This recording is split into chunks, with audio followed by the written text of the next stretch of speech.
bienvenue sur la chaîne Mindset Rich, la chaîne où on apprend à développer notre mindset et notre potentiel pour décoller vers l'atteinte de nos objectifs.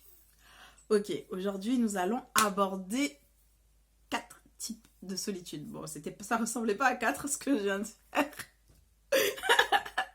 mais on va en aborder bien 4 types de solitude qu'on peut rencontrer tout au long de notre vie. Donc on va commencer par la solitude émotionnelle. Vous savez, c'est la solitude qu'on ressent, même lorsqu'on est entouré, on ressent comme ce décalage émotionnel avec les autres. On ne ressent pas les mêmes émotions qu'eux. Même entouré, on ne se sent pas connecté avec les autres. Je peux vous donner par exemple l'exemple de... Imaginez voilà une scène de film où là le grand gagnant a gagné... il a tiré le but, il a gagné le match à la dernière seconde et tout le monde est content, tout le monde crie, tout le monde se réjouit. Et puis tu as une personne en slow motion, là on la bouscule et la personne elle est là. Elle est comme ça, elle ne réagit pas, Et ben c'est ce genre de solitude émotionnelle, c'est de ça qu'il s'agit. Mon exemple est un peu marrant, mais si comme ça je voulais un peu imager ça.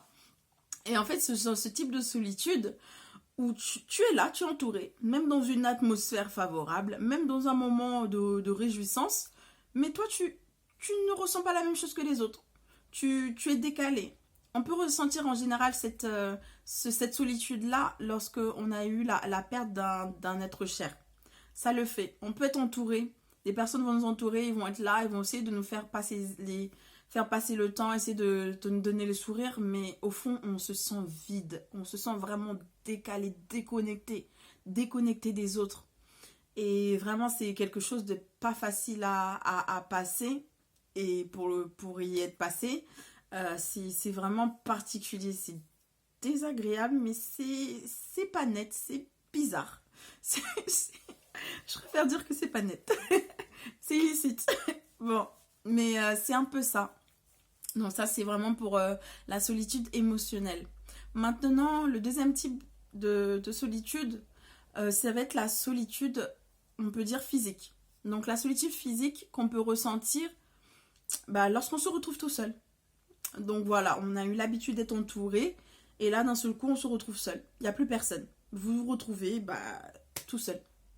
Donc ça peut être, on peut le ressentir lorsqu'on on a vécu dans des familles nombreuses et que d'un seul coup on se retrouve en moindre effectif, voire seul, ou lorsque on se retrouve pas nombreux du coup, pas nombreux, et on ressent ce vide-là, on ressent cette solitude-là, on a l'impression d'avoir un peu été abandonné parfois.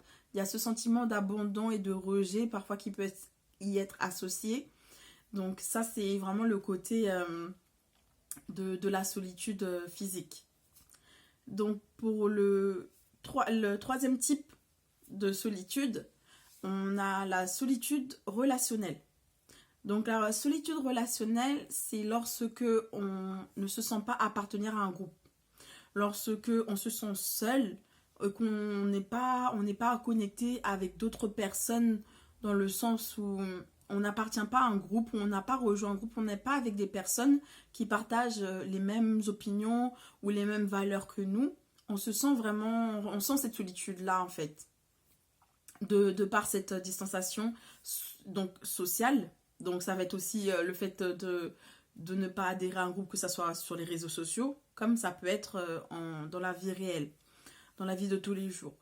Donc ça, c'est... Nous avons le quatrième type qui est la solitude existentielle. Alors, cette solitude-là, c'est une solitude qui va beaucoup travailler l'esprit. Donc voilà, je dirais l'esprit. Bon, ils travaillent tous l'esprit en vrai, à proprement parler. Mais la solitude existentielle, en fait, c'est un moment où on est dans sa vie, où on se demande, mais pourquoi je suis là? Pourquoi j'existe? À quoi sert la vie? Ok, mais demain, il y a quoi? Après cette vie, il y a quoi? Comment ça se passe? En fait, c'est un moment de notre vie où on se met à se poser des questions, mais on a l'impression des questions plus grandes que nous, en fait. C'est véritablement ce qu'on ressent. Et ça à l'échelle existentielle. Et en fait, on se pose des questions sur la raison de notre existence, comme je le disais tantôt. et sur les objectifs qu'on peut mener, les choses qu'on peut faire, qu'est-ce qu'on peut... En vrai, vraiment, c'est voilà. Pourquoi j'existe, à quoi je sers, concrètement. Je vais résumer à ça. Et moi, je crois que on est tous nés pour quelque chose.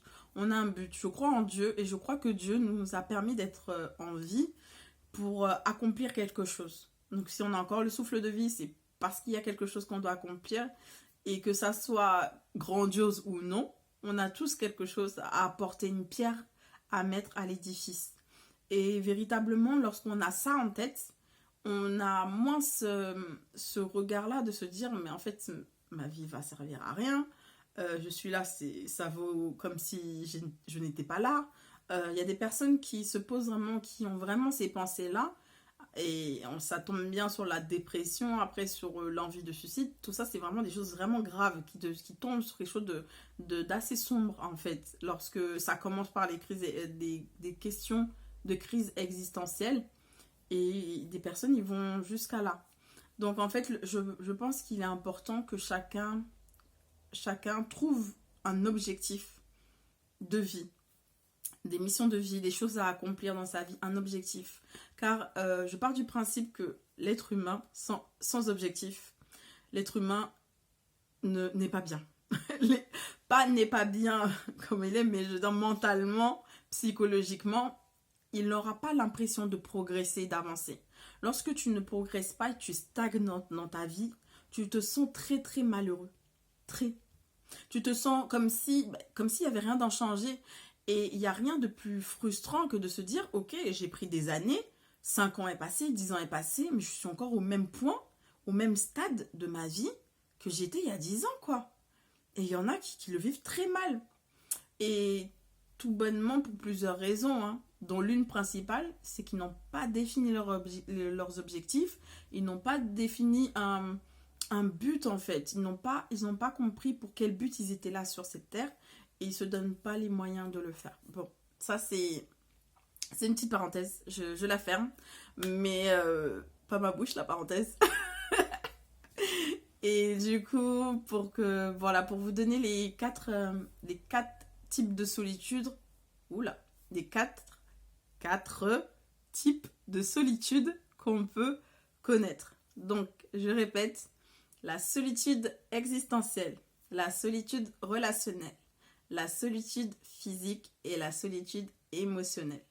Donc voilà, si cette vidéo vous a plu, ce contenu vous a plu, n'hésitez pas à vous abonner et à me le dire dans les commentaires, comme ça je vous ferai encore plus d'autres types de vidéos dans ce style. Et si vous passez par une de ces solitudes-là et que vous souhaitez être accompagné, vous pouvez vous rapprocher de psychiatres ou de psychologues. Et si vous avez envie de vous fixer des objectifs, mais vous ne savez pas comment le faire, vous ne savez pas par où commencer, n'hésitez pas à prendre contact avec moi parce que je suis coach en développement personnel. Je ne sais pas si je vous l'ai dit, mais je vous le dis maintenant. Et c'est ma mission, moi, de vous aider, vous, à savoir un peu où vous voulez aller dans la vie et vous permettre de savoir comment vous y prendre et vous aider à trouver vos propres réponses pour que vous puissiez faire votre bout de chemin dans votre cheminement. Donc voilà, n'hésitez pas, j'espère que cette vidéo vous a plu, encore une fois j'insiste, visiblement. Donc si elle vous a plu, cette fois-ci, je vous fais passer à l'action, donc à mettre un j'aime et à partager cette vidéo. Et on se retrouve bientôt pour plus de contenu. Seulement si vous abonnez. Le meilleur est pour vous.